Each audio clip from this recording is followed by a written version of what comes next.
I'm going to continue with our talk about the foundations of our nation. And I think you're going to be a little surprised by some of what I share with you today, but I said to you last week that before I could really talk a lot about our role here today in America, it's not possible to do that until you really understand who we are as Americans and how we got here and what we're supposed to be. So I'm going to talk a little bit today about our founding documents.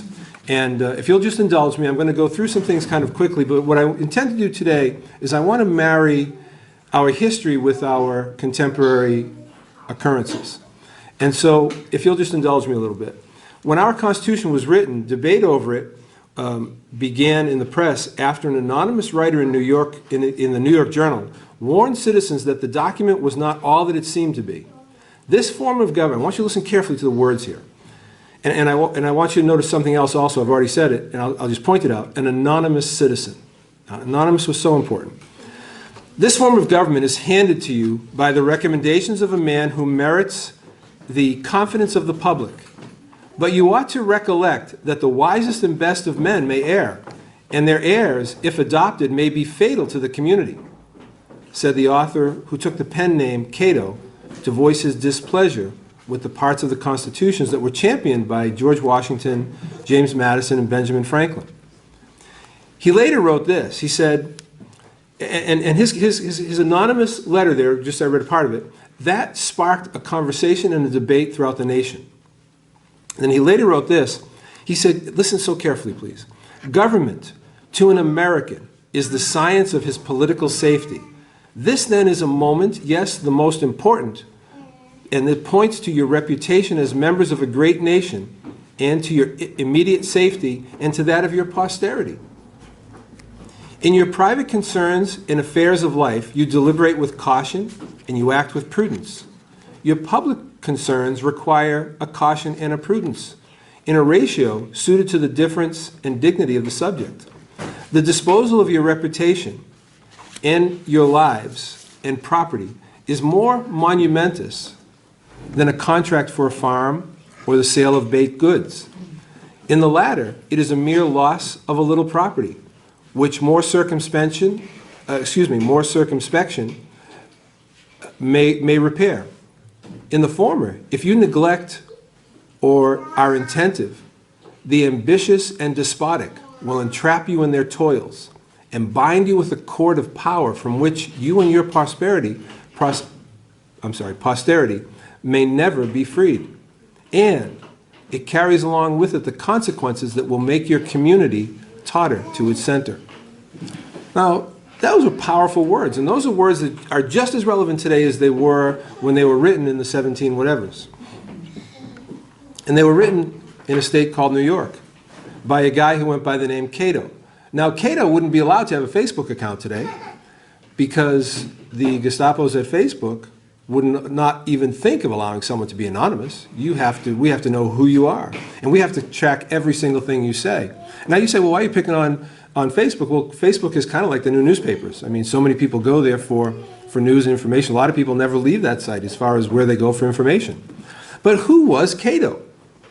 Because Cato shaped the debate in the nation to give us what we have today. I'm going to talk about what we have today a little bit. His real name, they ultimately found out, was George Clinton. Now, I know George Clinton doesn't ring a bell with too many of you, but at that time, he was the governor of the state of New York. And even then, he knew he had to write anonymously. Why? Because somebody else would have picked him off as the leader of this thing and arrested him, and you're the governor, but you're really a traitor, and gone after him that way, and he knew it. And so he had to put the thoughts out so that everybody would start talking. You're only as strong as the army behind you. Remember that. Now, today, in our nation, this is the very first crisis that we've ever had in history where we haven't counted the cost. Not even allowed to talk about the costs. Somehow, if you're not all about fear and spreading fear, you're evil and all you care about is money. But we live in a very real world. We live in a world full of trade-offs. We make decisions every single day. Scarcity and risk are always ruling our thoughts. Always. Counting the cost is always, always, always a factor. And today in this country, we have shuttered this nation, even the world, because of models put out by epidemiologists, and quite frankly, those models are not playing out. I have some videos here today. What would have happened, for example, if we'd adopted a more conventional response to this epidemic? What if we'd asked the elderly and the immunocompromised and anyone else facing statistically higher rates of risk to stay inside, cloistered away? And then at the same time allowed the rest of the population to use informed common sense and continue to work? What if we'd done that a month ago? Would the death rate today be much higher than it is now? Maybe, maybe not. We don't know. But it's clearly a conversation we should have had before we locked the entire country down and put 10 million people out of work. But we didn't have that conversation. Instead, we outsourced the decision to public health officials. And that's the strange irony of the moment we're living through. One of the main lessons of this crisis is that the public health establishment failed us badly. The World Health Organization colluded with the Chinese government to lie about critically relevant facts during the early days of the outbreak. Once the coronavirus reached our shores, the CDC couldn't seem to produce working tests. Those were disasters. Many people died because the people we trusted to protect our health didn't do it. They've been thoroughly discredited. At the same time, though, we're being asked to trust these same people without hesitation, and for the most part, we are doing that. In other words, the experts failed, yet the experts now have more power than ever before. It's bewildering. In fact, it's reminiscent of 2008, when reckless behavior by the banks crippled the economy and crushed the middle class. But when it came time to fix it, we put bankers in charge of the cleanup. Now, this is not an argument against expertise. It's not even a populist argument. Of course, bankers understand finance. Epidemiologists understand coronavirus far more than most people do. So turning to experts in crisis makes sense, and we should, and hopefully we always will. Let's look at the furor that Cato, aka Governor Clinton, caused in the United States. There were two groups of people, Federalists and Anti-Federalists, and they had this big struggle going on. Alexander Hamilton and the other Federalists said that rights were simply understood and didn't need to be written down. But the Anti-Federalists, they weren't buying that. They knew better. They had just won a war over these very issues, and they wanted to make sure that it was all spelled out and written down. And the Anti-Federalists opposed the ratification of the Constitution because they feared that the new national government would be too powerful, and it would thus threaten individual liberties without the Bill of Rights. In fact, the opposition, causing the opposition, the Anti-Federalists said that excessive power of the national government would be at the expense of state governments. The disguised monarch powers of the president, they called it that. They said it's a president, but it's really he's disguised as a monarch, should he ever get too powerful. By the way, just pay attention to some of the things that are happening. They had great apprehensions about a federal court system. Now, I know we haven't talked about that a lot, but I can tell you this. If you get pulled up on a charge with the states or with a city, you've got a good chance fighting it in court and get a good lawyer and see what happens. You get called up on a federal charge, I've never heard of anybody beating a federal case. I mean, one or two. Very, very few. They had a real concern about that. They had a fear that Congress might seize too many powers under the clause that said when it was necessary and proper.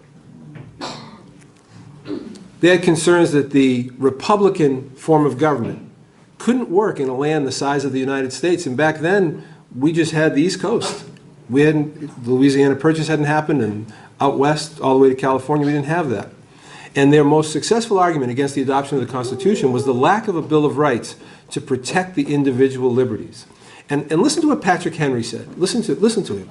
He said, God himself wouldn't want this power. The Constitution as it stands is a refuge of lies and an agreement with hell without the Bill of Rights. Patrick Henry. Video number 2, please. We took drastic mitigation actions anyway, though, because experts warned us that millions and millions could die. Who would ever want to even tolerate the thought of that? But Stanford's Dr. Jay Bhattacharya, who thinks the models are off by many multiples, he spoke recently with Peter Robinson of the Hoover Institution. Watch. I'm a little bit astounded, maybe, unless you tell me I shouldn't be, that they've shut down the economy without knowing quite what they're doing. People plug the worst case into their models, They project forward and say 2 to 4 million deaths. Newspapers pick up the 2 to 4 million deaths. Politicians have to respond. And the scientific basis for that projection is completely, there's no study underlying that scientific projection in the sense of that number, that denominator of that number doesn't exist. So how do we get a more accurate denominator? If you want to know in the population how many people have had it and recovered from it, you want to know the denominator, you have to have the antibody test. You need both in the denominator. And so with the antibody test, you can get the denominator for the population fatality rate, for anything at the population level. It's only in the last week and some that they become available. Now, as awful as the 4,700 plus COVID deaths are in this country, and that's an awful number, we're only beginning to see the destruction caused, of course, by crashing our economy as well. The universal quarantine, or essentially that's what we have, is incredibly costly. And people have characterized it as costly to the economy, and you get accused of being crass because you're comparing dollars with people's lives, right? Yes. I mean, I'm actually kind of sympathetic to that, but actually, it's not just dollars to lives. It's lives to lives, right? A global economic collapse will cost lives of I believe, millions of people, and not just in the United States. I mean, worldwide. You know, here's what's happening in the United States. Someone said emergency, and we're all good people. And we all said, okay, hey, what do you need? We'll help you. What's the problem? What do we need to do? Okay, you got it. You're fine. But now, several weeks, a month has gone by, and people go, well, wait a second. What's really going on here? And now other people, very learned people, like these gentlemen, are stepping up and going, you can't possibly know any of this. You don't have the factors that you need to make the decisions. What are you doing? This isn't what you say it is. And this is just the beginning of these people beginning to finally speak out. But in the meantime, it's absolutely clear to everybody that absolutely the only acceptable conversation that you can have is panic and fear. Anything else is simply not tolerable. All you care about is Wall Street, if that's who you are. And that's just not the reality of it. The reality of it is that panic and fear absolutely never, ever, ever works out. I was on an ambulance for a long time, and I can remember that you can have a tendency to panic in a really dire situation. We're in some of those situations. And I remember, I think I was 20, 21 years old at the time, and I remember getting a little excited one particular event, and my senior partner quickly recognized that and spoke, just calm down, just like that, very, very sternly, and snapped me right back. Because I noticed something, panic can grow, and that's what you're seeing, is panic is growing. Panic is absolutely never, never, never a good thing, period. Rational thought is always more important. Always better results. So I want to talk about the founding documents of our nation. I want to read something to you. I'm going to the Declaration of Independence, and I'm not going to read the whole thing, but I just want to read two little parts out of it. And the first part is, we hold these truths to be self-evident, that all men are created equal, and that they are endowed by their Creator with certain unalienable rights, and that among these are life, liberty, and the pursuit of happiness. Now everybody can quote that. And some people can quote the next part of it, that to secure these rights, governments are instituted among men, deriving their just powers from the consent of the governed. But most people don't know that there's not a period there, there's a comma after that. And listen to what it says after that, because it's so important. That whenever any form of government becomes destructive of these ends, it is the right of the people to alter or to abolish it and to institute new government. That's right in our Declaration of Independence. That's in the first paragraph. That if anything ever goes wrong, get rid of these people and put in good people. Go to the next video, please. And the Department of Homeland Security are doing, but this is not a major threat for the people in the United States, and this is not something that the citizens of the United States right now should be worried about. It's not a major threat. So 2 days after he made the appearance you just saw, Chinese security forces quarantined an entire city of 11 million people. In some cases, they locked residents inside their homes from the outside. Some died there. Chinese authorities were clearly panicked by what was happening, but Anthony Fauci was not. He assured Americans that while they might want to reconsider immediate travel plans to Wuhan, going to the Super Bowl was absolutely fine. Fewer than 2 months ago, Anthony Fauci told us not to worry about this epidemic. Now he's demanding that the federal government quarantine the entire country. Does it make sense to you that some states are still not issuing stay-at-home orders? I mean, whether there should be a federally mandated directive for that or not, that, I guess that's more of a political question, but just scientifically, doesn't everybody have to be on the same page with this stuff?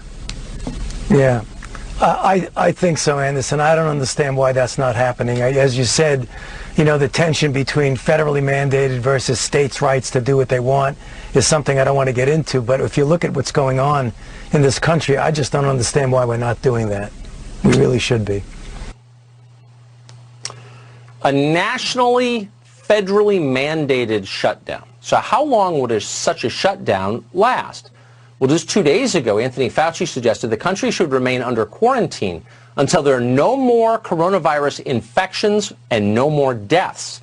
He did not suggest when that might be, if ever. But politicians followed his lead anyway. Virginia Governor Ralph Northam has shuttered his state until June 10th.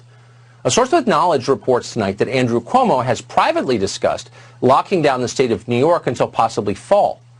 Meanwhile, various epidemiologists are talking about putting the entire nation on a year of cycled shutdowns. That means Americans would be allowed back to work, then ordered home again, then back to work over and over again. To be clear, these are extreme measures. We can only guess at the social and economic destruction they might wreak, but it would be profound, that's for sure. More than 10 million Americans have already lost their jobs. Imagine another year of this. That would be national suicide. And yet, that's what Anthony Fauci is suggesting, at least. Now, we're not suggesting Fauci wants to hurt America. We don't think he does. He seems like a very decent man. But Fauci is not an economist, or, for that matter, someone who fears being unemployed himself. Like most of the people around him, this is not an attack, just an observation. Fauci has bulletproof job security. He's not thinking that way. He has the luxury of looking at the world through the narrow lens of his profession. He doesn't seem to think much outside that lens. Watch this exchange from NBC's morning show yesterday. I know it's difficult, but we're having a lot of suffering, a lot of death.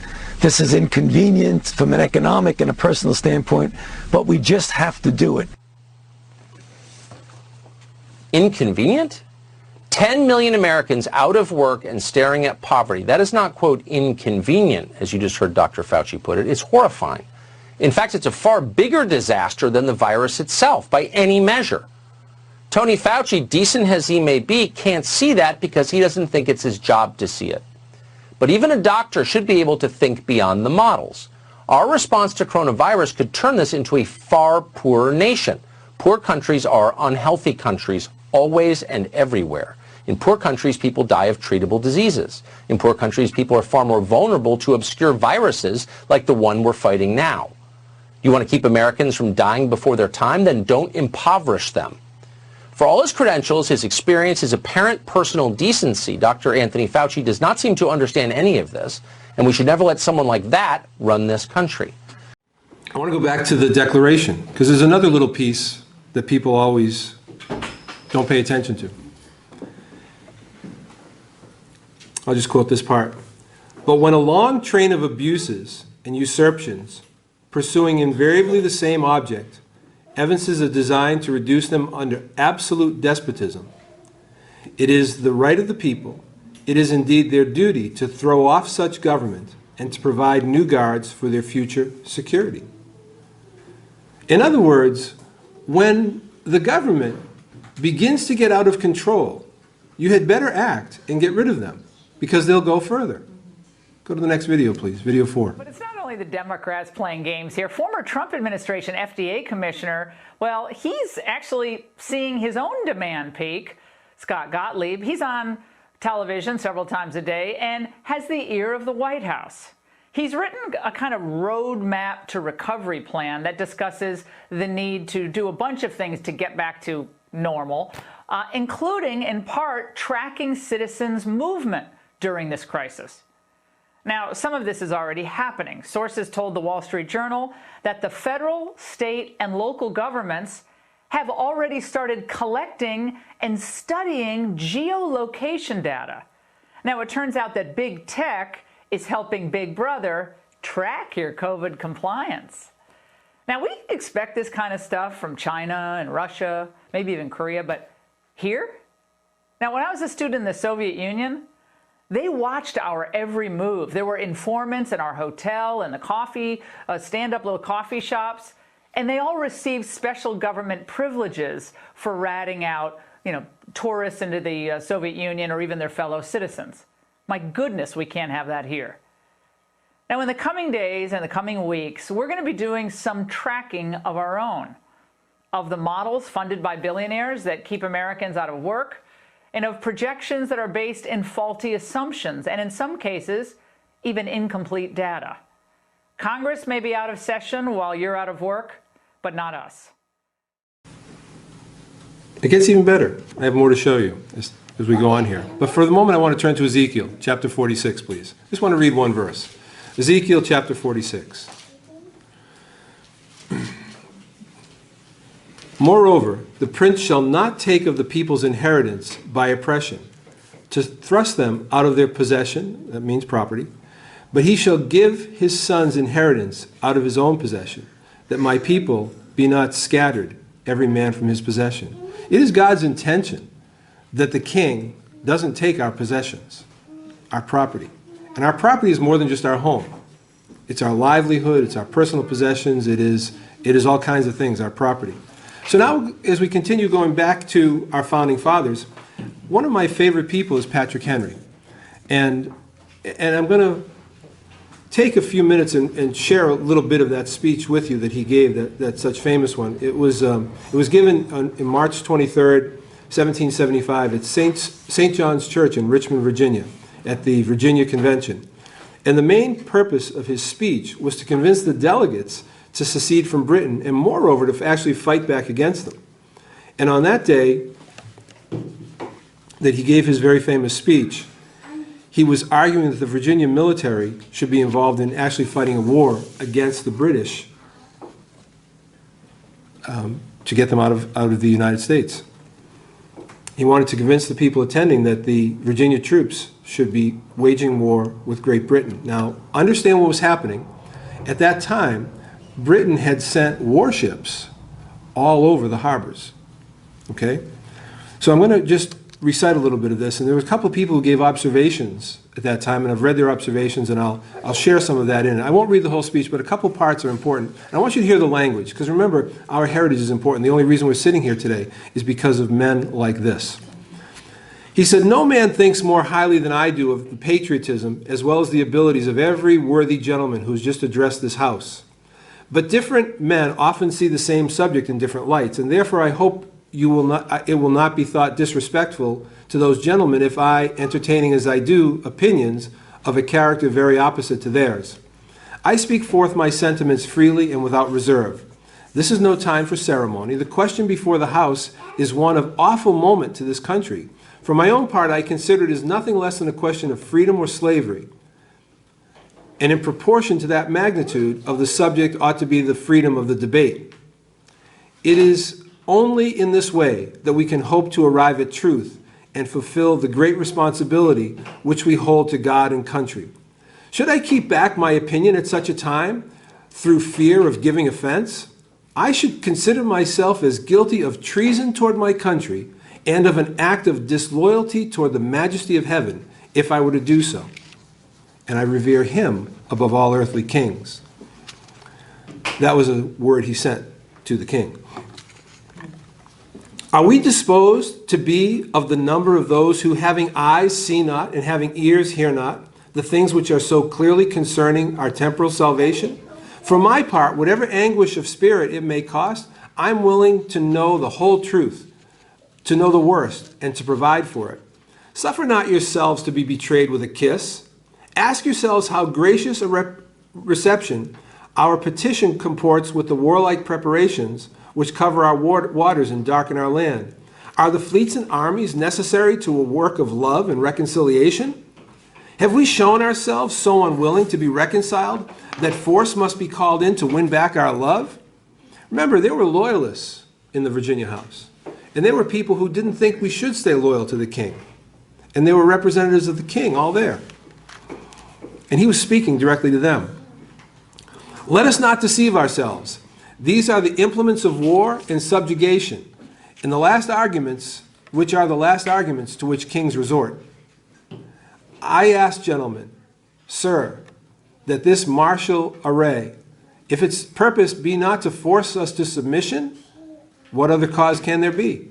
Can gentlemen assign any other motive for it? They are meant for us, and they are meant for no other.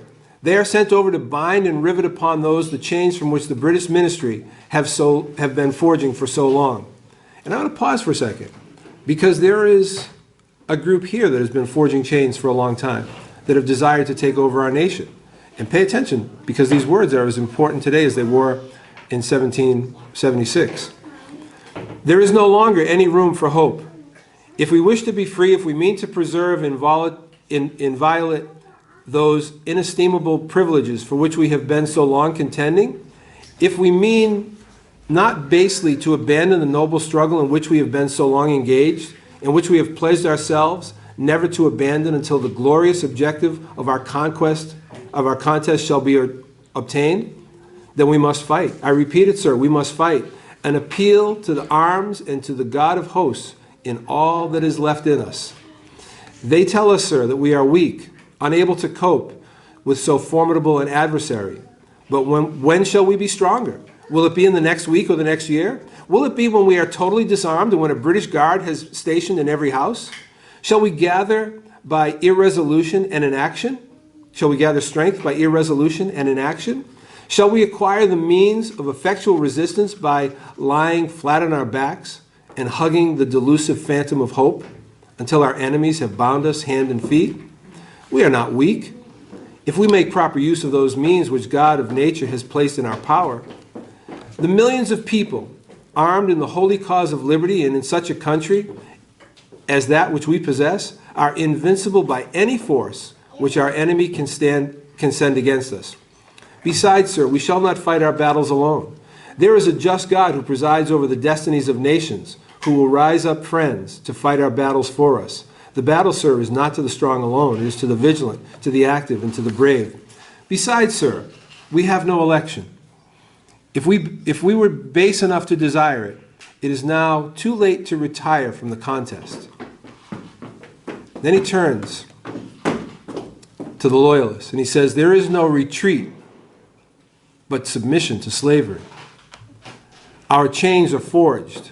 He picked up his hands, looked over to the colonists. Our chains are forged. Their clanking can be heard on the plains of Boston. The war is inevitable, and let it come. I repeat, sir, let it come. It is in vain, sir, to extenuate the matter. Gentlemen may cry, peace, peace, but there is no peace. The war has actually begun. The next gale that sweeps from the north will bring to our ears the clash of resounding arms. Our brethren are already in the field. Why do we stand here idle? What is it that gentlemen wish? What would they have? Is life so dear or peace so sweet as to be purchased at the price of chains and slavery? God forbid it. Almighty God forbid it. For I know not what course others may take, but as for me, give me liberty or give me death. And then he took a letter opener and he feigned stabbing himself in the chest and falling down. Now we all know that speech, but what caused him to become that convinced that tyranny was so bad? Patrick Henry was a lawyer. What caused him to do that?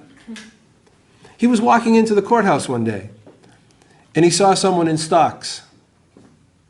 Oh, just because he saw someone in the stocks, you know, the stockade thing there, the stocks. That's what drove him? What was this criminal guilty of? He was a preacher. He was guilty of preaching the gospel. He died. Patrick Henry realized what this all meant and what was at stake. And that's how he became Patrick Henry, who we know about. Turn to Psalms, chapter 59. I just want to read one verse there.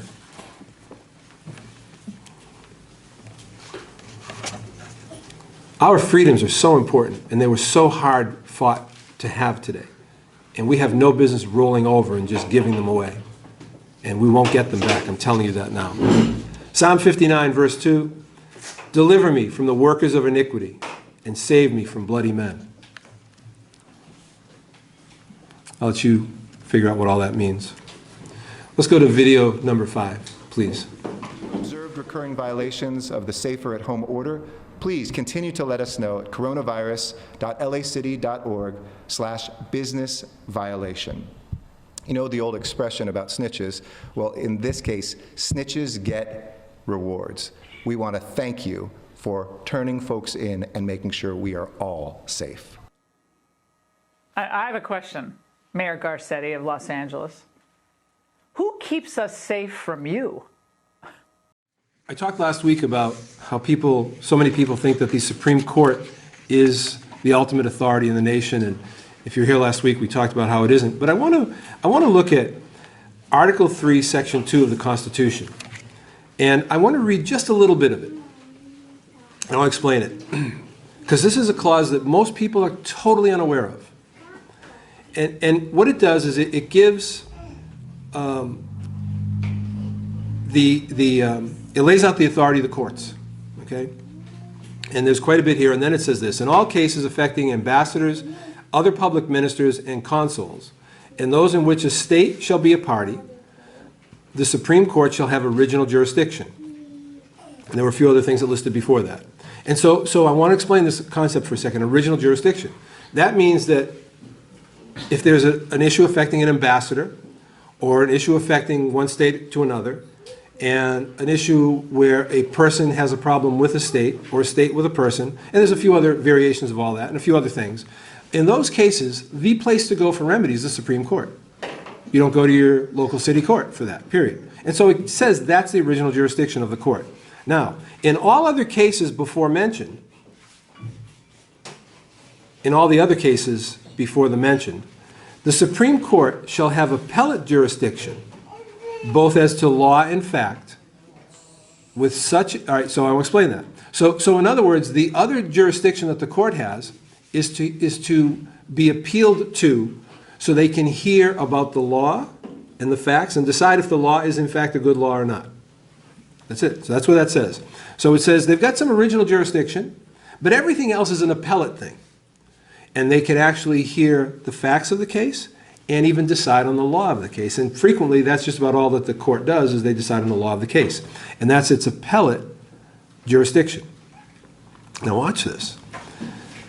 In all of the cases before the mentioned, the Supreme Court shall have appellate jurisdiction, both as to law and fact, with such exceptions and under such regulations as Congress shall make. Congress actually has the authority in the Constitution to limit the Supreme Court. And they can say, court, you may not hear this case. Now, that's very important because, see, somehow today we think that the Supreme Court is the absolute final authority and no one can question them. And these are 9 gods who deliver stone tablets to us. That's not the case. Congress can pass legislation to limit the court's power by changing the court's jurisdiction and by modifying the impact of a court decision after it's been made. Now, they can do that by actually kind of changing laws. So the court makes a decision and they say, how can we work around that? And they change the law a bit. Or by amending the Constitution in relation to the court. The president and the states may choose to even ignore or evade a court decision. And that's not very common, but this approach has been used in the past following many unpopular decisions. In a case called Worcester versus Georgia in 1832, the court ruled that whites could not enter Native American tribal lands without the tribe's permission. White Georgians, however, refused to abide by the court's decision. President Andrew Jackson, a former military leader in campaigns against the Native Americans, refused to ignore it. Between 1831 and 1838, members of several southern tribes, including the Cherokees, were forced by the U.S. Army to move west. The president's challenge to the court's legitimacy in this case led to its ruling being completely disregarded. So the Supreme Court is not the final authority in the nation. In the United States, this is called jurisdiction stripping or court stripping. And it is the limiting or reducing of a court's jurisdiction by Congress through its constitutional authority to determine the jurisdiction of federal and state courts. Congress cannot strip the Supreme Court of jurisdiction over those cases from original jurisdiction, but it can limit the appellate jurisdiction of the court. And I don't want to read all of this here, but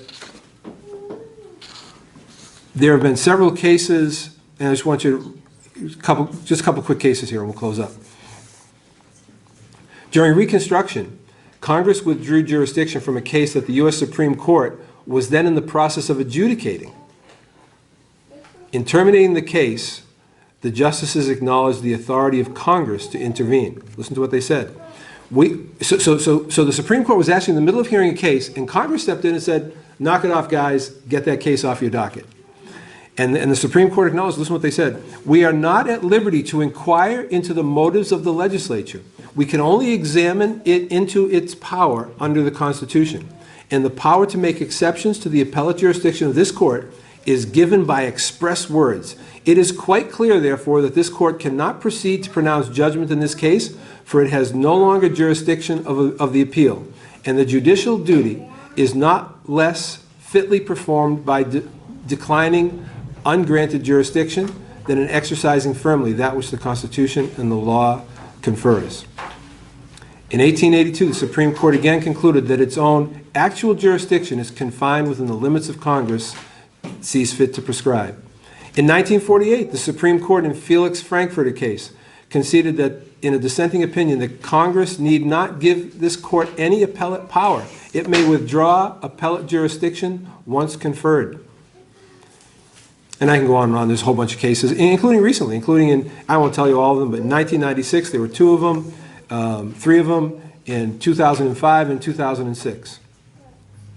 In fact, Congress does know about the power because there have been hundreds of unsuccessful bills in Congress to strip the courts of jurisdiction in certain cases. Let's go to video number 6, please. What about our civil liberties?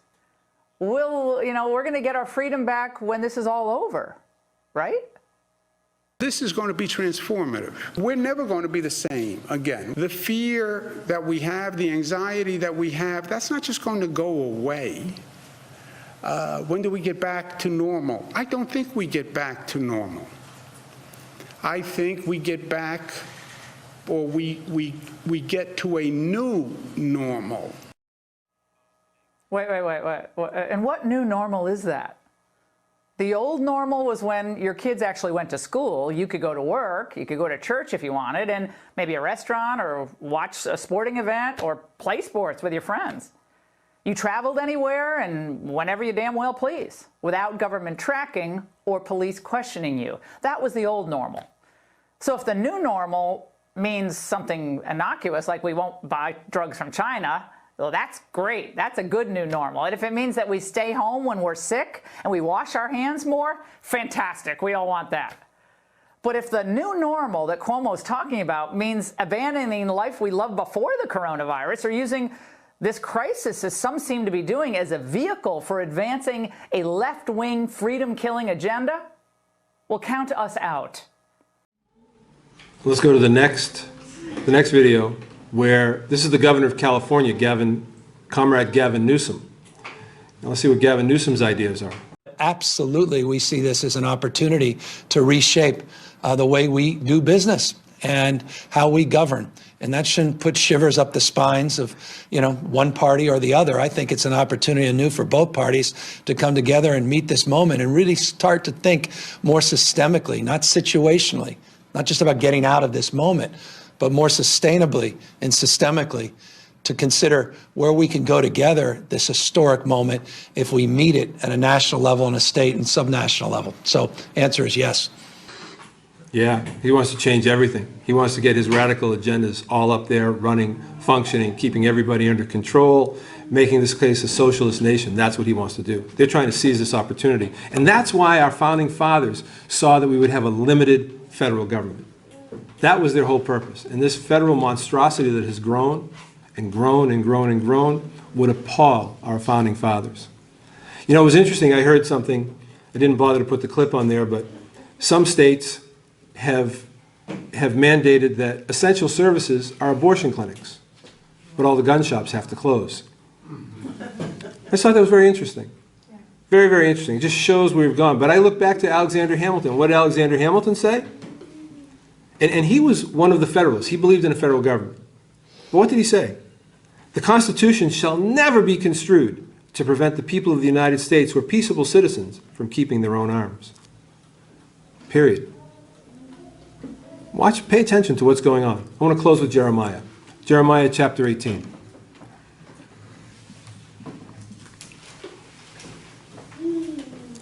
Jeremiah chapter 18, we're going to start in verse 7. At what instant shall I speak concerning a nation and concerning a kingdom, to pluck up and to pull down and to destroy it? If that nation against whom I have pronounced turn from their evil, I will repent of the evil that I thought to do unto them. I don't want to be in a position where God is thinking to do evil to us. There is no appeal to his decisions. And at what instant I shall speak concerning a nation and concerning a kingdom, to build and to plant it. And if it do evil in my sight, that it obey not my voice, then I will repent of the good wherein I said I would benefit them. Now therefore go to speak to the men of Judah and to the inhabitants of Jerusalem, saying, Thus says the Lord, Behold, I frame evil against you, and devise a device against you. Return you now, everyone, from his evil way, and make your ways and your doings good. And they said, There's no hope, but we will walk after our own devices, and we will every one do the imagination of his evil heart. I just pray that's not where our nation lands. And I believe that there are churches who understand that the reason that we have the president we have, the reason we've had the opportunities we've had, the reason we're not in an even deeper mess at this moment is because the people who are called by his name have humbled themselves and prayed. And I believe this is a call to deeper prayer and to more people to do that and to join that. And I absolutely believe that if we keep in mind our Christian responsibilities and our citizen responsibilities, we can come out of this stronger. We have to pay attention to what's going on, though, and understand that we absolutely will be victorious. Amen?